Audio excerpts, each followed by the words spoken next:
Olá pessoal, meu nome é André Borniati, bem-vindos a mais uma aula do curso Plataforma Sucupira, Coleta CAPES e Avaliação Quadrienal.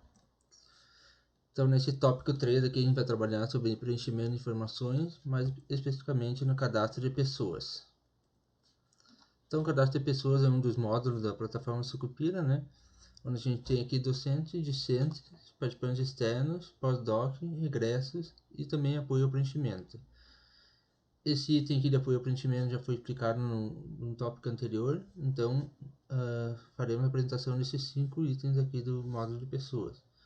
Lembrando que antes de fazer a importação das publicações ou cadastrar algum trabalho de conclusão ou um projeto de pesquisa, a gente precisa ter as pessoas cadastradas aqui nesses itens aqui, docentes, discentes, participantes externos, seja qual for a participação da pessoa nessa publicação. Então, primeiramente, o cadastro de docentes, ele pode ser a categoria permanente, colaborador ou visitante. Então, a definição de cada uma dessas categorias, ela está definida na portaria da CAP, número 81 de 2016. As informações necessárias, então, para fazer o cadastro de docentes. O CPF é o ORCID. O ORCID também foi explicado num tópico anterior, né? Deve ser cadastrado lá, vinculado à base da CAPES. A própria pessoa tem que fazer essa vinculação, né? Primeiro do ORCID com alguma plataforma Scopus, por exemplo, e depois a vinculação com a plataforma Sucupira. Então aqui, tanto de docentes ou qualquer outro tipo de pessoas aqui da plataforma Sucupira, o ORCID precisa estar cadastrado na base da CAPES para conseguir reconhecer. Então, além disso, a nacionalidade, e-mail, dado de maior titulação e a data de início, além da categoria, né? Então, ao clicar no cadastro de docente, vai abrir essa tela aqui, né? Então, para iniciar um cadastro de um docente, a gente clica aqui nesse botão aqui em cima e vai abrir essa outra tela aqui. Podemos ver que tem basicamente 3 abas, né? Sendo a primeira, dados básicos, a segunda, atuação acadêmica e a terceira, afastamento docente. Então, aqui nos dados básicos, podemos notar aqui que tem um campo para selecionar se é docente estrangeiro ou ainda realizar a busca por e-mail. Isso pode ser feito aqui, se for um docente estrangeiro, né, cadastrar através do ORCID apenas, quando clicar aqui, ou através do CPF, que geralmente quando o docente ou um aluno vem para atuar aqui no Brasil, eles fazem esse documento para poder trabalhar aqui. Além também, pode realizar busca por e-mail, se a pessoa já estiver cadastrada na base da CAPES, em algum programa, enfim, ele vai encontrar esses dados básicos aqui. Mas, geralmente se faz aqui pelo CPF, né? Inserindo aqui o número do CPF da pessoa, automaticamente o Sucupira vai preencher o nome, data de nascimento, sexo e a nacionalidade, que são dados que ele puxa da Receita Federal. Além disso, então, bolsa de produtividade e pesquisa também é preenchida automaticamente, se tiver, né? Esse aqui ele puxa da plataforma Lattes. E além disso, se o ORCID estiver cadastrado na base da CAPES, também vai aparecer aqui o número do ORCID. A abreviatura já vem pré-preenchida através do nome, né? Vai vir o sobrenome, vírgula e as letras iniciais do nome. A gente tem o trabalho aqui de adicionar a abreviatura, né? E além do e-mail do professor, tem que colocar aqui. Ainda em dados básicos, mais para baixo, vai ter atuação em projetos de cooperação entre instituições, por exemplo, DINTER ou MINTER, né? No cadastro, geralmente fica em branco essa parte. Quando for feito esse MINTER ou DINTER, a gente vem no cadastro dos docentes para atualizar e insere essas informações. E ainda o nível de maior titulação, né? Então, por exemplo, aqui doutorado, coloco o ano da titulação. A área de conhecimento a gente seleciona aqui em um desses campos. Por exemplo, engenharia elétrica vai estar aqui na área de engenharia, né? Clicando no maisinho aqui vai abrir mais um leque de informações e procurar engenharia elétrica. Coloca aqui o país da instituição e a instituição. Lembrando que esse tipo de campo a gente preenche só com algumas palavras. Por exemplo, fosse preencher um FSM, pode ser a sigla, o FSM, ou então escrever Santa Maria. Daí espera alguns segundinhos e vai aparecer a opção para selecionar. Ainda em dados básicos a gente tem vínculo com a instituição de ensino superior e vínculo com o programa. No tipo de vínculo com a instituição, a gente tem essas opções: CLT, servidor público, aposentado, colaborador e bolsa de fixação. E no regime de trabalho, pode ser integral, parcial ou dedicação exclusiva. Geralmente aqui pelo menos no PPGE, né, a maioria é servidor público e dedicação exclusiva. E no vínculo com o programa, então, carga horária semanal.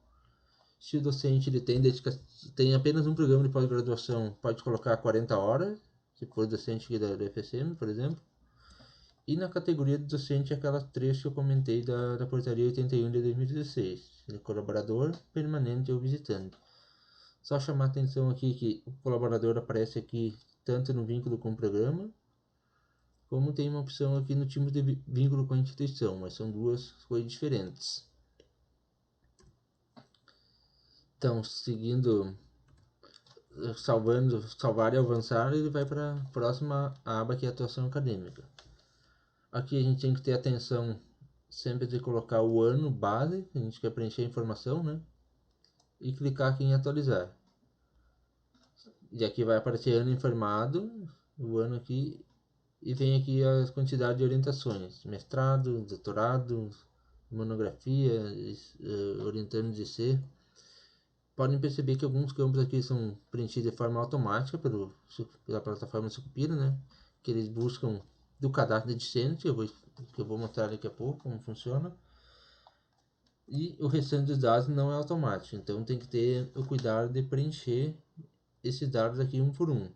Solicitar aos docentes, né? Aqui no programa de pós-engenharia elétrica a gente solicita por e-mail uma pergunta bem simples, elencando aqui quais as informações necessárias, né? E de qual ano base. Então eles vão respondendo, fica mais fácil para fazer o preenchimento. Aqui, por exemplo, as números de disciplina de graduação, a carga horária, é possível buscar pelo SI, porém tem que buscar um por um, né? Se torna trabalhoso, dependendo do número de docentes cadastrados no programa, aí se torna um trabalho bem complicado. Então a gente aqui pelo menos foi adotado dessa forma de pedir por e-mail. Então clicando em atualizar, aqui embaixo dessa tela vai ter o histórico quantitativo do docente, né? O ano base de cada ano base e o número aqui para realizar o acompanhamento e a conferência. Então na última aba tem aqui o afastamento do docente, que podem ser aqui de vários tipos, né? Estágio pós-doutoral, estágio sênior, licença maternidade, paternidade, visitas para colaboração, visitas técnicas. Aqui algumas, se a gente seleciona, ele abre outro campo aqui para colocar a instituição, né? Então é o mesmo processo que eu comentei anteriormente. Coloca só uma parte do número de instituição que vai aparecer para selecionar qual é. Caso não estiver cadastrado ali, não aparecer a opção, é possível solicitar o cadastro da instituição para CAPES. Então aqui, se tiver algum afastamento, né, só coloca o início do afastamento. Lembrando que o que tiver em vermelho aqui é obrigatório para fazer o cadastro. O fim do afastamento pode deixar para fazer quando o docente retornar dessa licença. Clique em cadastrar o afastamento e conclui. E está pronto o cadastro de docente. Agora vamos para o cadastro de discentes. Então, os discentes que são vinculados ao programa podem ser cadastrados no mestrado, doutorado e de graduação. E as situações possíveis são matriculado, desligado e abandonou. As informações necessárias são basicamente as mesmas de docente, né? CPF ou CID, tem nacionalidade, e-mail. Aqui vai ter esses outros itens, né? Raça, cor, se é pessoa com deficiência ou não, e ainda se tem algum orientador vinculado. Então, clicando em discentes vai abrir uma tela bem similar ao de cadastro de docentes, né? Então a gente faz a mesma coisa aqui para cadastrar um discente, clica aqui nesse item e vai abrir outra tela bem parecida com o cadastro de docentes. Aqui também discente estrangeira, pode clicar aqui, porém tem que ter o ORCID cadastrado na base da CAPES, geralmente não se tem isso, né? No discente estrangeiro também, chega aqui, tem que ter o CPF, faz outros documentos, né, para morar aqui no Brasil. Então a gente insere o CPF, vai preencher automaticamente nome, data de nascimento, sexo e nacionalidade. Aqui é possível trocar nacionalidade caso não tiver correto, né? Então, ainda tem que colocar a raça, a cor e se é pessoa com deficiência ou não e o e-mail. Além da abreviatura que vem pré-preenchida, você tem que lembrar de clicar no mais aqui. Daqui a pouco eu vou mostrar alguma dica de onde encontrar essas informações de raça, cor, se é pessoa com deficiência e até o e-mail para não precisar solicitar a pessoa, né? Então, ainda no cadastro de centro, a gente tem dados institucionais, aqui vem automático, porque está fazendo cadastro para o programa, né? O nível aqui é mestrado, doutorado ou graduação. Quando mestrado, doutorado vai preencher automaticamente o nome do programa ao qual está logado. E a situação, no momento do cadastro, vem só matriculado. As outras, abandonou ou desligado, é apenas quando for fazer alguma atualização do cadastro. Já a data da situação aqui, então, quando está fazendo o cadastro pela primeira vez, coloca a data de início do semestre que aquele aluno vai iniciar o seu curso. Além disso, tem dados de orientação, né, onde é possível, onde deve ser adicionado o orientador ou co-orientador. E o motivo de afastamento, também a CAPES adotou aqui faz pouco tempo que ela adicionou esse campo, onde traz aqui a licença paternidade, maternidade e adotante. Então pode fazer aqui início e fim de afastamento. Aqui só uma observação: quando for colocado aluno de graduação, esse campo do curso some e apenas dá para colocar a situação matriculada e a data de situação. A gente adotou aqui como padrão colocar 1º de janeiro do ano que ele tem participação em alguma publicação, né? Está fazendo o cadastro do aluno de graduação porque ele participou de algum projeto de pesquisa ou alguma publicação de artigo em congresso ou artigo em periódico, enfim. Então é colocada a data de início. Aqui para adicionar o orientador, a gente clica aqui nesse campo. Vai abrir essa tela aqui logo abaixo na mesma tela, né? Então, categoria pode ser docente, participante externo, pós-doc ou egressa. Então, colocando docente, por exemplo, coloca apenas um sobrenome ou começa. A partir de 3 letras, a Sucupira já começa a dar opções. Então, lembrando, tem que estar cadastrado lá, tem que ter cadastrado anteriormente essa pessoa, né, como docente ou participante externo, enfim. Coloca a data de início da orientação. A primeira vez, geralmente, é a mesma data de início do aluno no curso, né? E, que é o orientador principal, clica nesse campo e clica em adicionar. Caso for um co-orientador, por exemplo, participante externo, coloca o nome dele, início de orientação, ele é co-orientador, não marca esse campo aqui principal. Apenas clica em adicionar, daí vai ficar lá o orientador principal, sim, e o orientador principal não, quer dizer que ele é o co-orientador. Ainda que esse campo do fim de orientação não deve ser preenchido agora, né? Apenas quando o aluno defender, tem lá, for cadastrar o trabalho de conclusão da dissertação, da tese, daí vai vir automático aqui para esse campo. Então, depois de fazer todo esse preenchimento, é só clicar em cadastrar e está pronto. Caso tiver algum erro, vai aparecer uma mensagem no campo superior da tela e é só ajustar esse erro para finalizar o cadastro.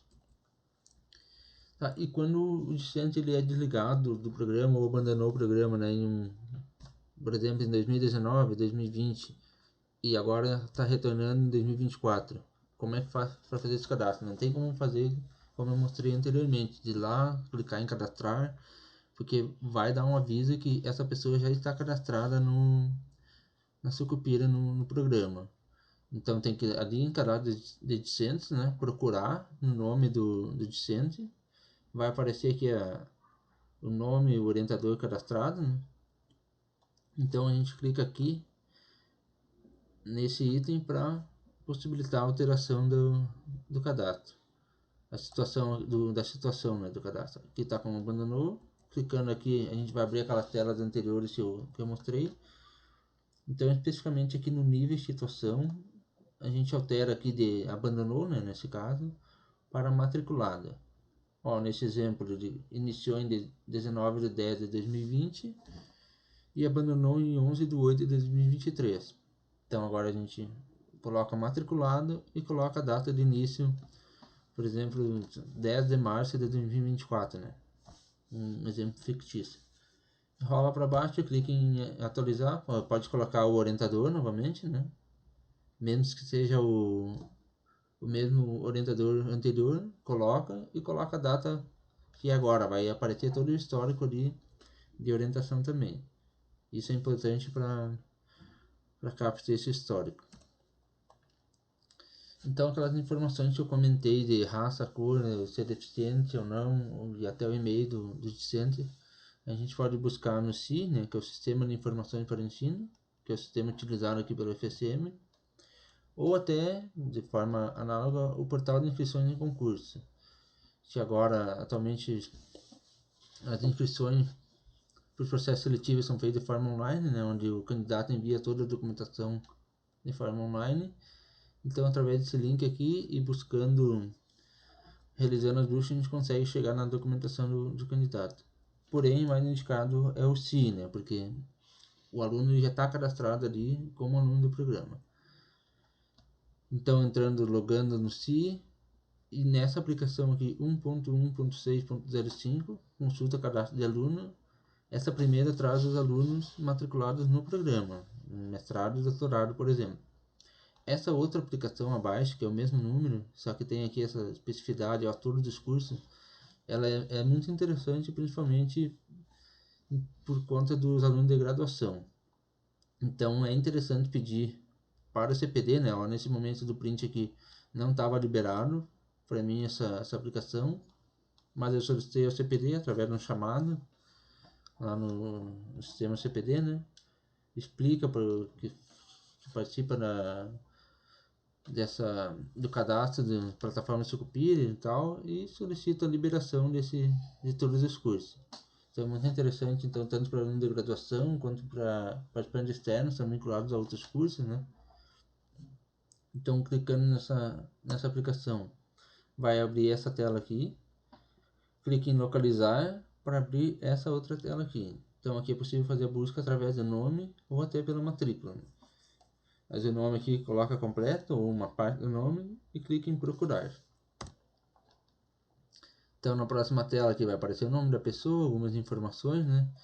E aqui são as informações que interessam para o cadastro, onde tem o CPF do aluno, também tem se é deficiente ou não, né? Vai aparecer aqui, se tiver alguma deficiência, e a etnia, se a pessoa declarou ali no momento do cadastro.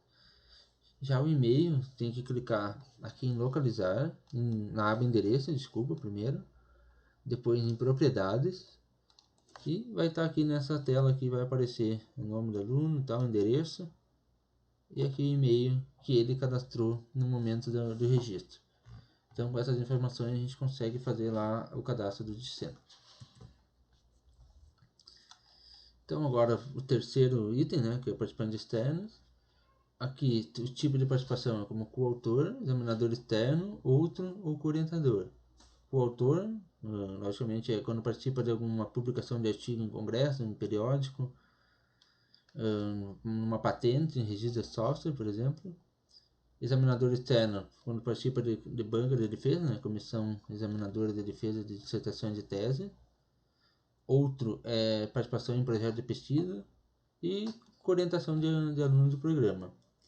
É interessante comentar também que pode ser realizada o cadastro de mais de um tipo para uma mesma pessoa de forma concomitante.